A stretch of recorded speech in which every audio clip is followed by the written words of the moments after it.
I'm Rachel from HarmonyXDisruption. I'm sorry, people are yelling. HarmonyXDisruption. HarmonyXDisruption? Yes. Well, I like the dissonance in the name. That's really well done. All right, so what are you vending here? Today I am focusing a lot on selling hats and embroidered patches. I actually embroidered patches on the hats on the spot also.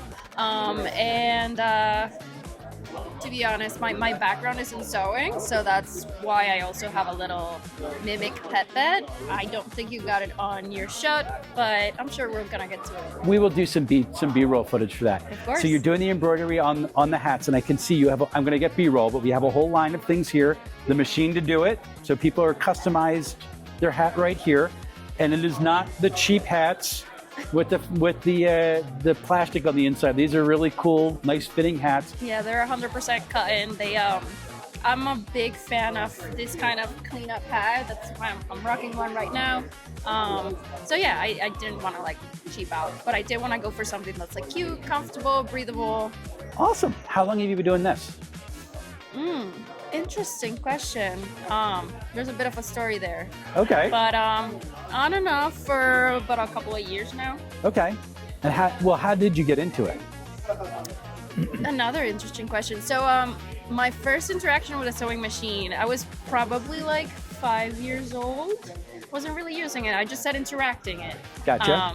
So it was my mom's, and I was just fascinated with sewing and how it's, if you ask me, it's kind of like a puzzle that you get to interact with and maybe wear it or maybe go to sleep with or even use it for like bags and whatnot. But yeah, that's kind of been happening. And it has grown into this. It You've been doing has. this for a couple of years now. So we have a lot of RPG themed stuff here. So how did you get involved in RPGs? So my fiance is a big Dungeons and Dragons fan. And I will admit I didn't really know what that was before I met him, and then I got introduced to it, and I like how it's pretty fantasy based and it invites your imagination to run wild, or as wild as you can let it be. And so although I'm not as deep into it as he is, I love that concept, and this is kind of like my way of getting more deep into that, and also just making peace with myself, because at the end of the day, I grew up kind of shying away from being creative and leaning towards my imagination and whatnot, because I always felt like it was too much for the people I was around. Okay. So, yeah. So this is kind of you learning how to more embrace a little bit more of who you are? Pretty much. I love everything about that. It's so wonderful. So you. you're here to vending at a convention. So other than money, that's always a nice thing, what's kind of the draw for you to come here and try to vend at a small convention like this? I think it's lovely to get to know places that if it wasn't for this, I wouldn't really be in this neighborhood. I wouldn't necessarily be interacting with the amazing vendors that are here.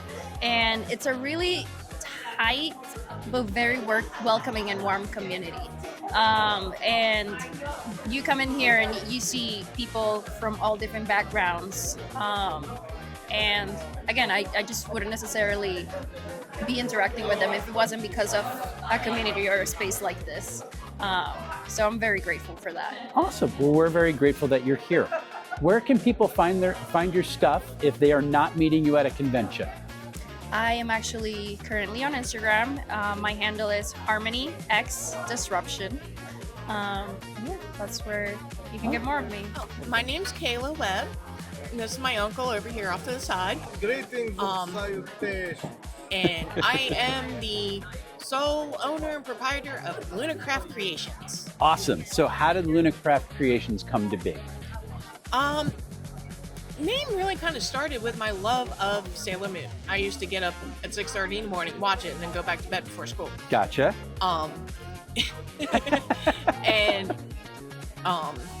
I always wanted a black cat named Luna, and of course, white one named Artemis.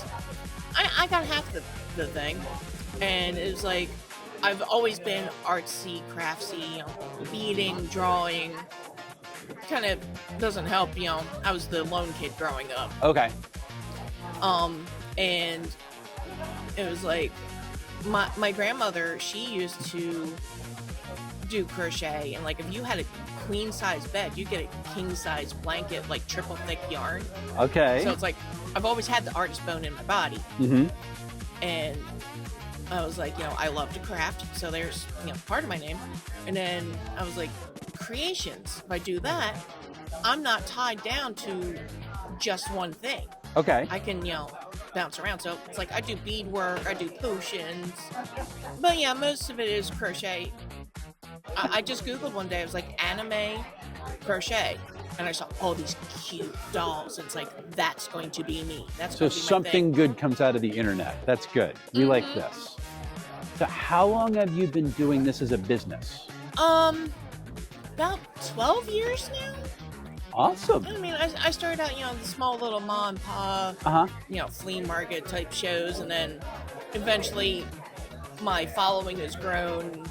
I started branching out. I finally found my niche, but it took about 8 years. Okay.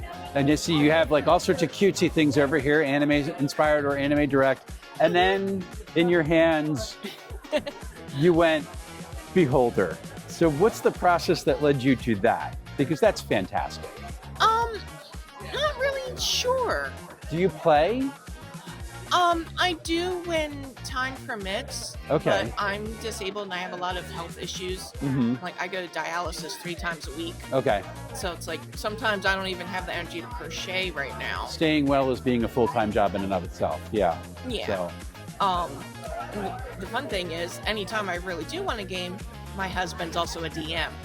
So I can just knock on the door and be like, babe, I want to play. Was a Beholder just an iconic monster, or is it something that you kind of had a personal encounter with? I've actually had personal encounters in video games with Beholders. Okay. But my favorite creature is a Displacer Beast. They are awesome. Do you have one of those? I actually do. He's over there on the other side of the wall. That is awesome. Look at that thing. Oh my gosh. His tail and his tentacles are posable. No. Oh my gosh. Did you come up with that pattern all on your own? I did.